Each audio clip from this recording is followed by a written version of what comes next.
বাবা কত বাবা, এগুলো রাখি ব্যাগটা।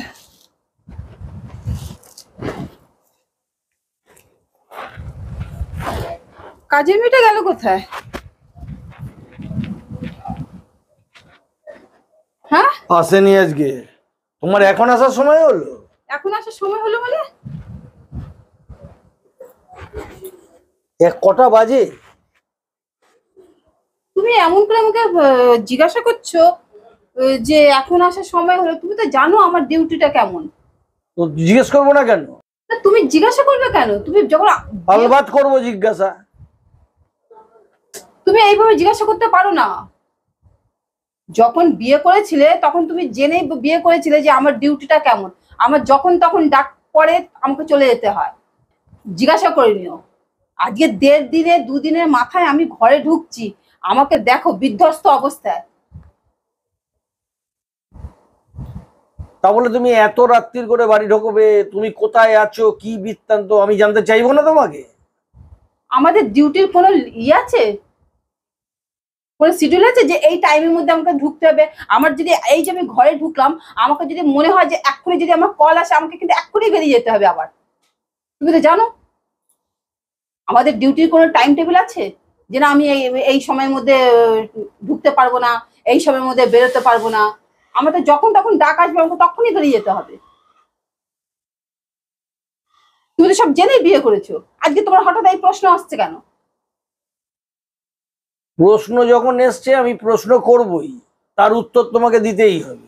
না, তুমি যখন অফিসের কাজে সেমিনারে যাও তখন কিন্তু আমি একবারও তোমাকে প্রশ্ন করি না তুমি ওখানে কার সাথে থাকো না থাকো। একবারও তোমাকে আমি প্রশ্ন করি না। আজকে 1.5 দিনের মাথায় আমি ঘরে ঢুকছি, তোমার এতগুলো প্রশ্নের জবাব আমি দিতে পারবো না।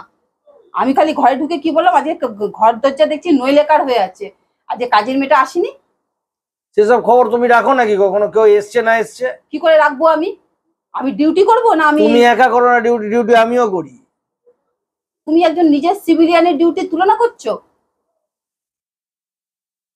ডিউটি তার ডিউটিই হয় না, সব ডিউটি সমান হয় না। আমি জানি জানি তুমি কোথায় ডিউটি করো, কার সাথে ঘুরে বেড়াও, কি করো সবই বুঝি। কি বলছো তুমি? তোমার ডিউটি আমি সব জানি। তুমি কি জানো ডিউটি? তো বললাম আমি সব আগে জানি। আগে ঠিক করে তুমি খুলে বলো, তুমি কি বলতে চাইছো? আমি কি বলতে চাইছি তুমি খুব ভালো বুঝতে পারছো।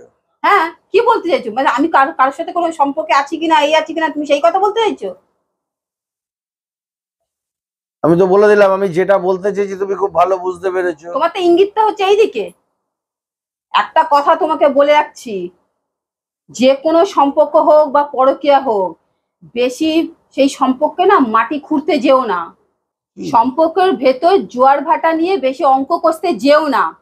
বরং যেটুকু সময় আমরা কাছাকাছি থাকি সেইটুকু সময় আমরা উপভোগ করি। তা না হলে না কি হবে বলতো, এই যে আমাদের যে সম্পর্কটা আছে না, সেই সম্পর্কের লাবণ্যতা ধ্বংসস্তূপে পরিণত হবে। বুঝতে পারলে? শেষে আমরা একে অপরের কাছে বোঝা হয়ে উঠবো। বোঝার হয়ে উঠবো কি? বোঝা তো আমরা দুজন দুজনের হয়েই উঠে আছি। তোমার সাথে আমি এসে আর না ফালতু আনাড়ি কথায় ঝগড়া করতে চাইছি না। আমি তোমাকে এত সুন্দর যাও যাও যাও যাও, নিজের কাজে চলে যাও, আর কিছু করতে হবে না, অনেক হয়েছে। এসো।